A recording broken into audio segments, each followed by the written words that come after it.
This is definitely not the video that I wanted to be making today. I was recently diagnosed with a pituitary adenoma, a tumor that we believe is causing a lot of my symptoms. I'm not sure if I said this in the last video, but the condition does have a name. It's called acromegaly. And this typically happens when you have a tumor on your pituitary gland that starts excreting more growth hormone, and that activates the liver to actually produce more insulin-like growth factor 1, or IGF-1. Upon finding this with my endocrinologist in southern Indiana, he referred me to the best of the best, the Mayo Clinic. When we met with the endocrinologist at Mayo, I explained all the symptoms that I've been having. They reviewed the labs that have been taken, as well as the MRI imaging that was done showing the tumor that is currently residing in my head. She wasn't convinced that my condition, my state, was from an endocrine issue. She didn't think that it was hormonally related. At least that's what endocrine would imply. And now at this point, I'm getting concerned because I have been needing help for a long time now, and I thought that this was going to be like, oh, that's what it is. You know, we'll get you scheduled for a date for surgery, and after that date, you should be, smooth sailing after that. But that is not what this appointment has turned out to be so far. So we meet with the surgeon. He kind of talks us through the procedure, and I already kind of knew what to expect, but it was good to kind of hear him talk through it. He actually said that my tumor is in a good spot to actually remove pretty easily. So that was good news to hear. And he kind of just said that we're waiting on the endocrinologist to make sure that that's actually what is going on, and that's what's causing all of your symptoms. So after the appointment with the surgeon, we actually got a follow-up appointment with the endocrinologist to kind of discuss, what we had talked about with him. And this is where everything just really landslide into disaster. The endocrinologist, she made statements that I fundamentally disagree with based on all the research that I have done, all the research that Emily has done, after everything that my endocrinologist down here has shared with me. I get that my case is challenging, but to say the things that she said in this appointment are just blatantly not true, based on even Mayo's own website, and I'll get to that in a second. She stated to me that my array of symptoms don't fit into acromegaly, and that because we're not seeing certain symptoms or certain things, that we can't rule out acromegaly or mild acromegaly. She wanted to use the term mild acromegaly. I could still have mild acromegaly, but we can't be certain given my symptoms and the fact that apparently the IGF-1 test isn't that reliable right now, and the oral glucose suppression test also isn't the most accurate. And my tumor isn't a macro tumor, it's a micro adenoma, so it's not over a centimeter. It's only 5.5 millimeters. Now, when I asked her, well, do you have any other theories as to what could be causing all of my ailments? She looked at me and simply said, well, no, your symptoms actually do not match anything that is endocrine related. And I said, okay. And she stated, we actually, given your symptoms, we don't even have a department that we could refer you to.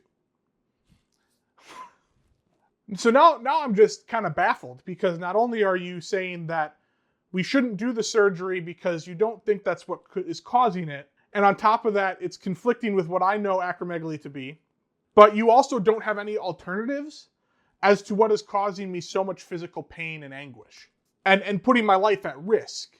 So anyway, we wrap up the appointment, and it was almost like we were being rushed out to, like, oh, let's go to the desk. And I even looked at Emily, I said, do you have any more questions?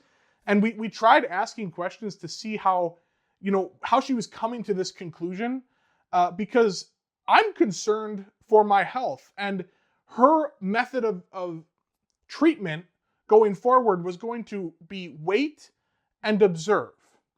Wait and observe. I don't know how much longer I can wait to observe, because my body is not doing well. It's not doing well at all. I've developed high blood pressure. I've developed high cholesterol. I feel my heart beating and like fluttering at night at times. I keep putting on weight. uncontrollably. I am not doing well. I have headaches. I have bone pain and cracking. Like audibly, Emily can hear it in the room, same room. And so like, I don't know what to do at this point to stress that my life is in jeopardy the longer we wait. With acromegaly in particular, you can develop diabetes, you can have a heart attack, you can have a stroke. Like these things are major issues that could potentially lead to long-term damage. And so when she says to me, well, it's not, we shouldn't just jump into surgery because there is a risk there. And that risk, you ready for this? The risk is a 5% chance that we damage the pituitary gland and that I then have to go on hormone replacement therapy for the rest of my life. It's a notable risk. All things considered, it is. But to me, the risks of waiting too long is much more damaging to my longevity and to my overall health. So we get back out to the desk and the appointment's over. And it starts to set in, like for real, that I'm not going to be getting any help here. Now, maybe she's right. Maybe there is something else causing all of my problems. So I go back and I do some more research again, and I try to go through the stuff that she told us didn't match the condition, my symptoms. And I have to tell you, I don't know what she's talking about. The only thing that I can see doesn't match is I don't have all of the facial features that she's looking for. I don't have the outward appearance as much of acromegaly. Now, you can look at my hands and my feet, and they are large. My hands are very big. So I do have that. But I don't have a large nose. I didn't bring pictures to show over time. The thing with acromegaly is it is a slow growing thing. So like you don't see a whole lot of change in 5 years even. You really only see that change in like almost decade increments. So you need pictures throughout time to show the change physically. Well, I'm only 30 years old. A lot of people don't get diagnosed until their 40s or 50s because of this reason. So for her to look for those physical features in my face, I don't feel like that is an appropriate diagnostic tool given the age that I'm at. On the other side of that, she had me smile at her and show my teeth. Because a lot of times with acromegaly patients, you will see widening of the teeth. I failed to mention in the appointment, I think because I was so taken back by everything that was happening, I failed to mention that I've had braces and I currently have a wire retainer on both the bottom and top row of my teeth.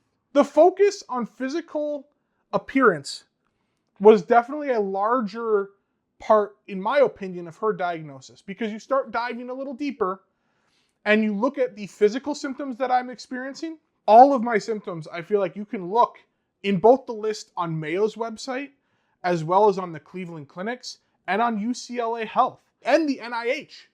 So all of these sites, Mayo's included, the symptoms match. These symptoms are ones that are associated with acromegaly and are some of the biggest ones that I'm experiencing.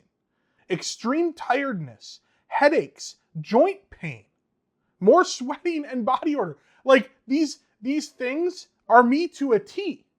If you go to their complications section, we have high blood pressure. We have type 2 diabetes that could develop. We have a condition called sleep apnea. We have a condition called carpal tunnel syndrome. Like I've had issues in my hands and having tingling in my fingers and stiffness of my hands. Like these are all things that I explained in the appointment. But apparently I don't have anything that matches acromegaly. My symptoms don't match acromegaly. So if we go to Mayo's diagnosis page, yes, symptoms are to play a role in how one is diagnosed. But there are labs we can run. The IGF-1 measurement is one in particular that is very much associated with acromegaly. Up to this date, I've had 3 IGF-1 tests that have been done, and I have had one more that is going to be coming in yet that she ordered. So that's also confusing. If you don't trust the test, why are we ordering it again? All 3 of them. So my first one was actually before my parathyroid removal, and that one was the lowest at 308. Mayo didn't consider that high at the time, but some ranges do consider that high. So ever since the first one even, I have been consistently above where I should be with IGF-1. My growth hormone suppression test, that's the next way that you can help in diagnosing acromegaly. My oral glucose suppression test came back irregular. We jumped from a 0.2 something to a 0.4 after taking the oral glucose that was prescribed during the test. And the last thing you need to diagnose acromegaly is imaging. And we had an MRI done that shows a 5.5 millimeter adenoma on the pituitary gland. So even based on Mayo's own site, I do not know how she had the gall to say that my symptoms don't match. Just to make sure that I'm not going off of my own opinion, I threw it out there to the acromegaly community on Facebook. I said hey, these are the symptoms I've got. I'm ranking them in order of severity. What are your guys' experiences? Am I having acromegaly symptoms or not, based on what you guys think? And a majority, if not almost everyone, said that either one of two responses: it could be, or it absolutely is. I've had a lot of those symptoms as well. I also had responses saying that definitely get a second opinion. It's much better to get this treated earlier than to wait. And so I'm in this boat of confusion because I was just talking with the professional. I quickly scheduled an appointment with my endocrinologist down here in Evansville, Indiana. And I kind of ran him through what my experience was. And he also seemed a little confused. So he ordered some more tests using dexamethasone. So it's supposed to be more accurate for measuring growth hormone and seeing if there's an irregularity present. So I'm going to be taking that this week. But in the meantime, he also referred me to Vanderbilt in Nashville. I got an appointment scheduled for August 28th, which is the soonest they could get me in. And with it being 3 months, I need to look elsewhere. I need to try to find someone that can get me in sooner. So the search is on, trying to get some help.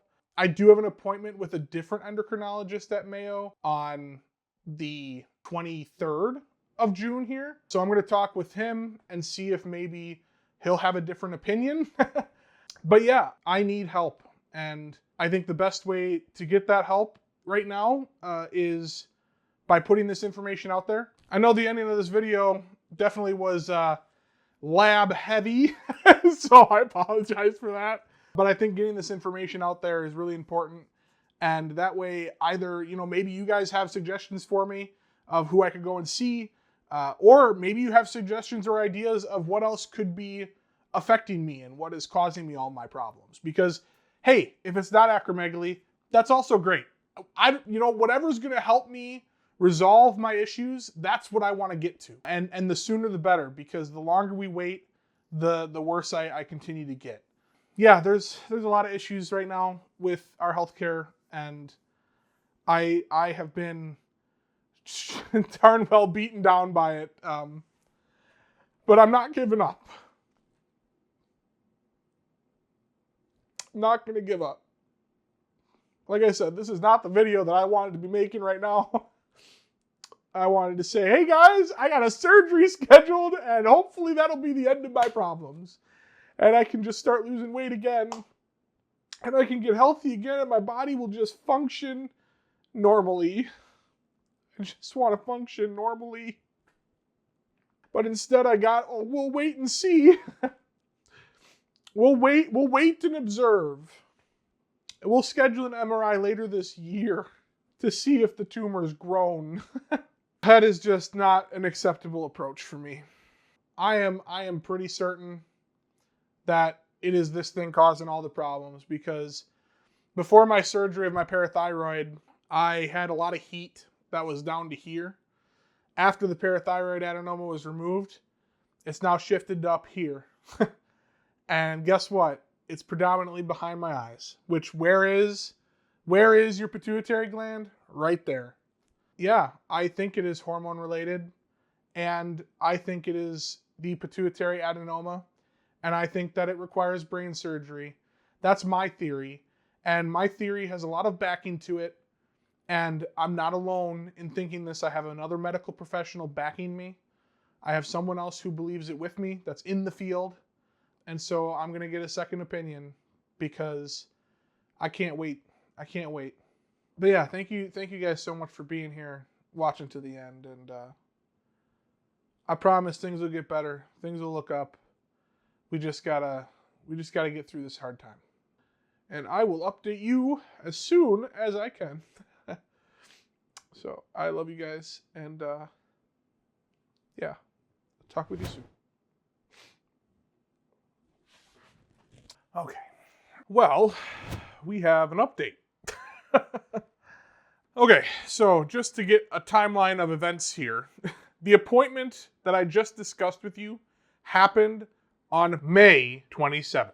I then took some time to collect my thoughts and review my own knowledge of acromegaly before I made the video that you just watched from June 4th. As I was finishing up the edit on June 5th, I received a message from my endocrinologist at Mayo that is a little conflicting with what I had experienced in the appointment.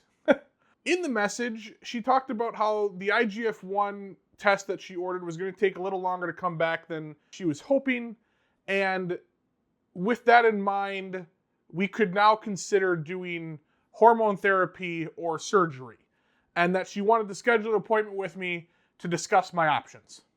I don't know where this change of heart came from. I know that I did not leave a very stellar review on a survey that was sent to me, and I had mentioned a lot of my concerns in that review, but yeah, I was very surprised nonetheless. I immediately took her up on the offer because my soonest date to be seen by someone else was 3 months from now. I said, yeah, let's schedule an appointment. So I called in and I set up an appointment in person for, I think it was like the end of the month here, because that's the earliest that I could get in. I then received a call later that day saying, hey, would you actually like to just do a video visit tomorrow?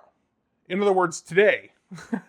Absolutely. The sooner I can get in and start discussing the options, the better. So let's do it. So I had the video appointment, and it felt like night and day comparatively to the first appointment I had in person. I felt heard. I felt listened to. I was given options for taking action.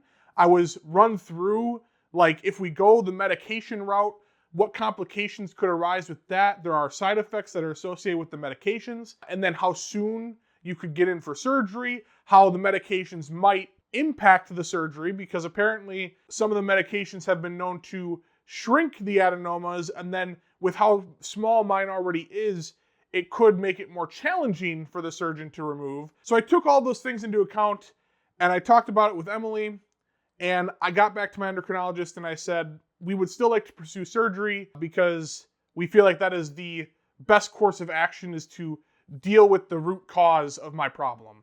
So yeah, much better news to report.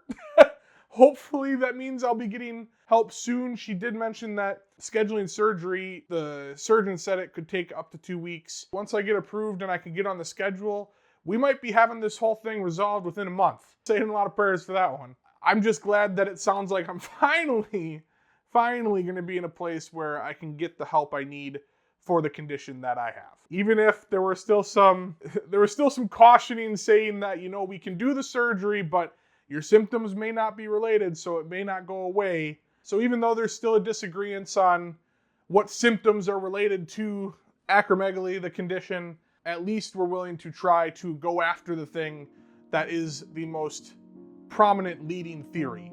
And even the surgeon, he's in the boat of we should do this as the first line of treatment to see if it resolves any of his issues.